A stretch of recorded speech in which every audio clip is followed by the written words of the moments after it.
توانای کاوید لی کردکان ای بچکشر ای نیشتمانی جوان خاچی آریا وطنی کردن وتی دروشم بادو بجارم سرکوتنی خاچی کردستان وتی دکوشم بادو بجارم سرکوتنی خاچی کردستان ای هودی کردی باشم بروکا وطالم هر طرف ای هودی کردی باشم بروکا وطالم هر طرف وتی دکوشم بادو بجان سرکوتنی روی کردستان وتی دکوشم بادو بجان سرکوتنی خاکی نیشتمای ای کوکا ای لاوکا تی دکوشم جرگز کومکا ای نیشتمان جوان خاکی آریان وطنی کردن وتی دکوشم سرکوتنیم پێشمەرگە هەموو لاوی قارەمان و مارشا به ناو نشتمان جه حسن زیرک گودار کر که او مارش جیک مارشین هری بدنگ دناو ملتین کرده. بله حسن زیرک وک پاشناو خواه جبو چاند و موزیکا کردی راستی جی زلامک گلک زیرک بو. حسن زیرک کردک روجلات 1921 لباجار بوکان هاتیه دنه به گلک درد و کلان مزن بیه به خزانی تنبون و ظلمه. لوما جی بو دمک بری خوادای بغدایه و لور دست به خواته کریه و تی گوتن دنگی وی جی لور هاته فرق کرن. لیبه گومان هند زاروکاتی خواده دست به سترامبیجی کریه و دناو در دور خواده جی به دنگی خواه هاتیه ناسین و حس کرن. لیپشتی بغدای دنگی وی هین زیده تر هاتیه ناسین که گوری هنک شفگانیان جی شونده انگو پشتی کمارا کردستانی محبده ده سالا 1954 ده جارا یکم دنگ حسن زیرک لسر رادیو بغدای هاتیه قید کرن و گودار کرن و او دنگ وها ده ناو گلی کرده بلاویه و حیایی روژی او دنگ ده هست کرن. ولی پشتی جارا یکم چوبو بغدایی و لور کار کربو و وها خواسته بو اساسی درباره خواه یا دنیای بجیح بینه. پشت دیسا بری خوادای روجلات بریا کمارا کردستان لمحاباده هاتی آوا کرن چویور و شونده دما کمارا کردستان 1946 هاتی آوا کرن حسن زیرکشی لور بیه. حسن زیرک لمحاباده گلک برهمن هیجا به هستین نتیو افراندیه و اکمیناک نشتمان شقوه گودار کرد به وی مرشی حسن زیرک هستین خواه ین نتیو پرورتین زمان اولوما هینجی هم زیرک هم جی او مرشوی یا به ناو نشتمان ناو ملت کرتا گلک واتدارو ناوداره. بلی دخوازم لور تیبینیک جی داینم لی بری وی امدیسا گو بدن حسن زیرک و برده دبیجه.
Katırkên faşîst dibêjin Ankara'nın taşına bak. Merşek û haqaş û afrandine bi taybetî jî bi dengê rohî sû tê zanîn û her wiha hinek cepkirên Tirk jî loma ji xwe re wek merç qebûl kirine.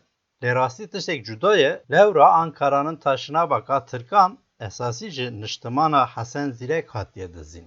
Bêguman tenê ne ew, ji Bakur, Başûr, Rojhilat û Rojava bi hezaran berhem û stranên Kurdî hatine dizîn û tirkîkirin. Min taybetî li ser vê mijarê sê podcast çêkiribû, dixwazim bu godarkirinê dîsa pêşniyar bikim. Wek tê zanîn dewleta Tirk bi dehan salan gotibû Kurd tune ne, loma çand, dîrok û zimanê wan jî tune ne û kesên li dijî van direwan derketine jî bi zindan û eşkenceya ceza kiribû, hîn jî bi rastî rewştê de nehatiye guhertin. Temam, êdî wekî berê nikarin bi hêsanî bibêjin Kurd tune ne, lewra Kurdan bi têkoşinekî dijwar vê rastî bi wan daye qebûl kirin, lê divê neyê jî bîrkirin ku hîn jî hinek hene ku dibêjin Kurd tune ne, ew bi eslê xwe Tirk in. Hîn jî dewleta Tirk çand, ziman û nasameya Kurdan qebûl nake, Kurd xwedî mafê xwe nînin. Siyaseta dewleta Tirk aliyek de wisa bû û wisa ye, ji aliyê din ve jî hîn sosret e. Lewra dema digotin Kurd tune ne û loma çanda wan jî tune ye, heman demê li ser navê Kurdan çi hebû didizîn û dikirin Tirkî. Ji xwe digotin Kurd eslê xwe Tirk in. Loma stranên Kurdan jî dixwastin bikin Tirkî û wiha jî kirin. Wek min got, bi hezaran berhem û stranên Kurdî kirine Tirkî û gelek ji wan stranan ên Hesen Zîrek in. Bilî Ankara'nın taşına bak, dixwazim çend mînakê din jî bibêjim. Nesrîn emrê min bihar e, dîdem zara, berde berde, dayê dayê, yellah şoför û çawa ciwanî Leyla. Ka em goh bidin çawa ciwanî Leyla wek orjinal ji dengê Hesen Zîrek guhdar bikin.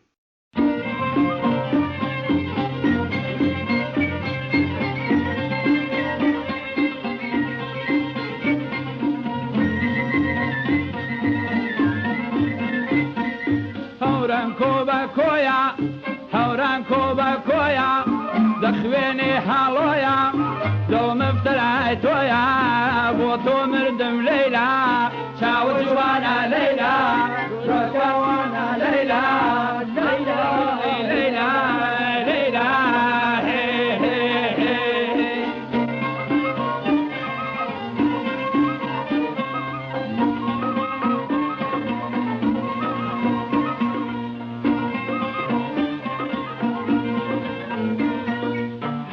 تێکیان دەخوڕی هەوران تێکیان دەخوڕی مەمکان کراسیان دەڕی نەمری دایکی کوڕێ بۆ تۆ مردم لەیلا چاوە جوانە لەیلا ڕۆکەوانە لەیلا لەیلا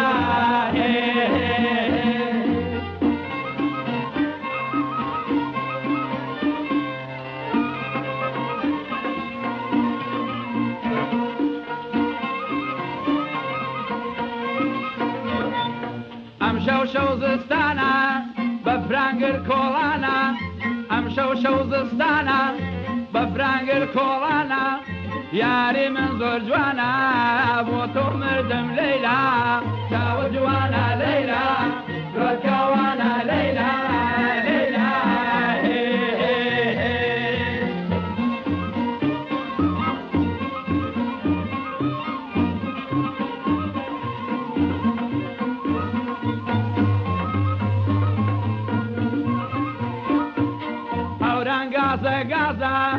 هەوران گازە گازە دەخوێنێ گەڵوازە یارم خومارێ نازە بۆ تۆ مردم لەیلا چاوە جوانە لەیلا بڕۆکەوانە لەیلا لەیلا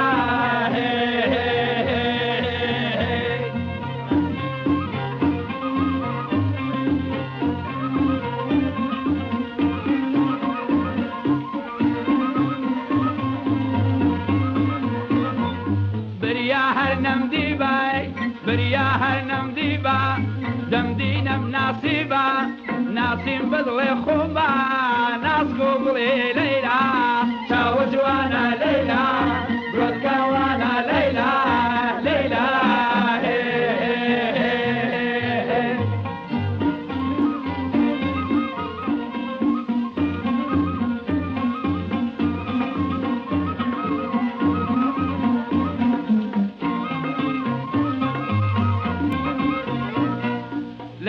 لەبۆ بانکەن فەیلام لە بۆ ئەبانکەن وەک لەیلە چاوانکەن دەردێ من بیمارکەن چاوە جوانە لەیلا چاوە جوانە لەیلا ڕۆکاوانە لەیلا لەیلا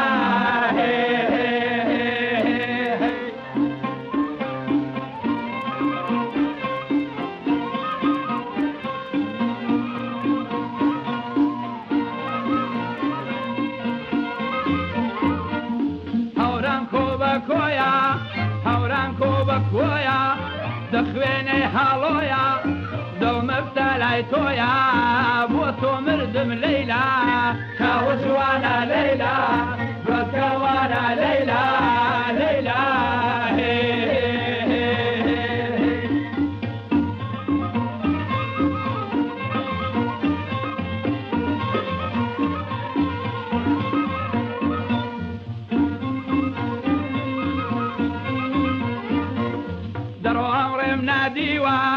دەڕۆ ئەمڕێم نادیوە بەفرم لێباریوە یارم لێ غەمڵیوە بۆ تۆ مردم لەیلا چاوە جوانە لەیلا ڕۆکاوانە لەیلا لەیلا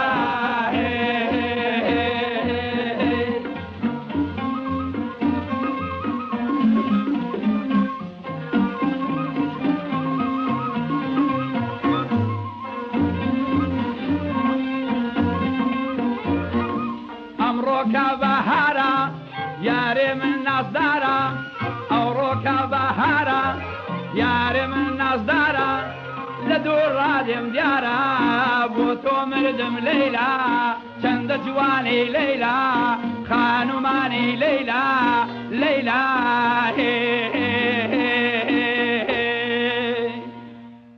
پشتی تێکچووینا کومارا مەحەبادê Hesen Zîrek derbasî Tehranê bûye û demek li radyoya Tehranê jî xebitiye. Piştre bi giranî bi derd û keşmekeşiya jiyana rojane re mijûl bûye. 26 Hezirana 1972 da ji ber kanserê ango pençeşêra reş çûye ser diravaniya xwe ango miriye. Nadixwazim çend agahiyan wek têbînî bo we parve bikim. Hesen Zîrek qasî tê gotin xwandin û nivîsandinê nizanibûye, bo wê xwedî derfetan nebûye. Lê dîsa jî sala 1966 da pirtûkek bi navê Çîrîkeyên Kurdistanê nivîsiye ku min bixwe pirtûk nedîtiye û nexwandiye. Tê gotin di vê pirtûkê de helbest û stranên wî, bîranînên wî her wiha agahiyên derheqê jiyana wî cih digirin. Gorî hinek çavkaniyan Hesen Zîrek cara yekem 1954 li radyoya Baxdayê deng qeyd kiriye. Berhema wî ya yekem li vî radyoyê hatiye belavkirin jî dewrêşa germî ye. Her wiha 4 salan li radyoya Baxdayê xebitiye, gelek berhem tomar kiriye û belav kiriye. Dîsa gorî hinek agahiyan Zîrek bi rê û alîkariya Celal Talabanî li radyoya Baxdayê xebitiye, ango têkiliyên Talabanî cerabûne alîkar. 1958 Zîrek dîsa vedgere Rojhilatê Kurdistanê û Îranê. Heman salê li Îranê jî radyoya Tehranê dest bi weşana Kurdî kiriye û li ser daxwaza berpirsiyarên vê radyoyê Hesen Zîrek îja li vir dest bi kar kiriye û dîsa bi vê xebata xwe gelek stranan tomar kiriye. 1962 da derbasê Kirmanşanê bûye û li radyoya vir dest bi xebatê kiriye ku ew radyo jî aîdî rejima Şah a Îranê wê demê bûye. 1966 da dev ji radyoyên Îranê berdide û dîsa berê xwe dide Baxdayê lê tê girtin û ji alî polîsên rejima Baasê ve tê îşkencekirin û salek zêdetir di zindanê de dimîne. Piştî azadbûnê di zivire Rojhilat û êca jî ji alî polîsên dewleta Îranê ve tê girtin. Piştî van bûyeran Zîrek tenê bo debara jiyana rojane tevdigere ku ji xwe nexweşiya wî jî êdî zêdetir li ser bandor kiriye.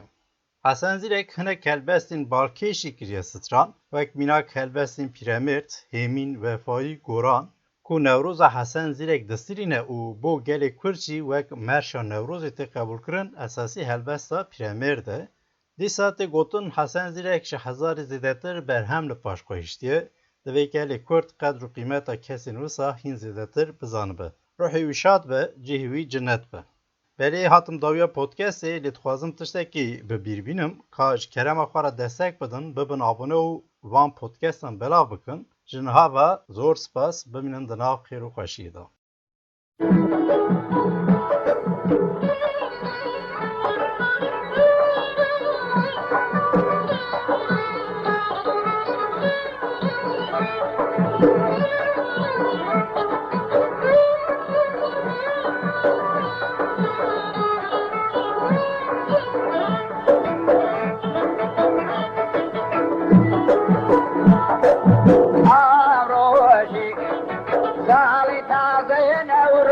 هاتەوە جێژنێکی کۆنی کووردا بەخۆشی و بەهاتەوە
بۆنی کۆردا بخۆشی و بەهاتەوە